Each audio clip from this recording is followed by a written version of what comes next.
In a landmark decision, the NRL will implement a mandatory stand-down period for players diagnosed with a Category 1 concussion.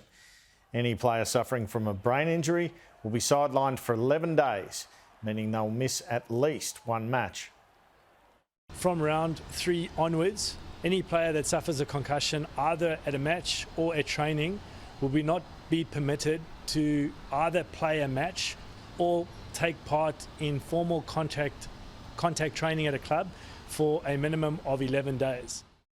Well, for more on this, let's bring in Dr Adrien Cohen. He's the founder of brain health program Headsafe and one of the nation's leading concussion researchers.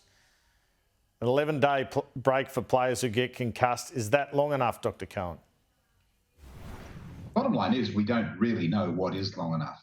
This is definitely a good move on behalf of the NRL, bringing it into line with other codes, but also being reasonable in terms of making sure players understand that they're not going to be playing next weekend, to be truthful when they're asked about their symptoms, and to go through a process of making sure they are ready. But rather than just have blanket periods of time, it'd be really nice to see this individualised for those players, because we're all different and some people will take longer. You talk a lot about return to play strategies. It's one thing to have a break for 11 days. What about the process of getting that player back on the field? How should that work?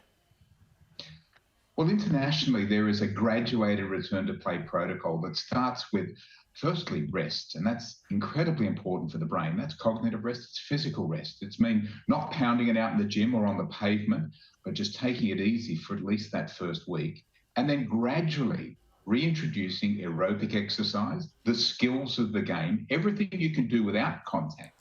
And if you come through that period and you don't have a recurrence of your symptoms, and when the doctor examines you, there are no more physical signs, then you can go into contact, and that's around about the day 11 mark. And if you go through a training session like that, you should be okay to play. Now, there are no guarantees in this. We're all very different, but this at least brings some safety and the NRL in line with the rest of the codes, and I think it's a positive step. Dr Cohen, thanks for your time this afternoon.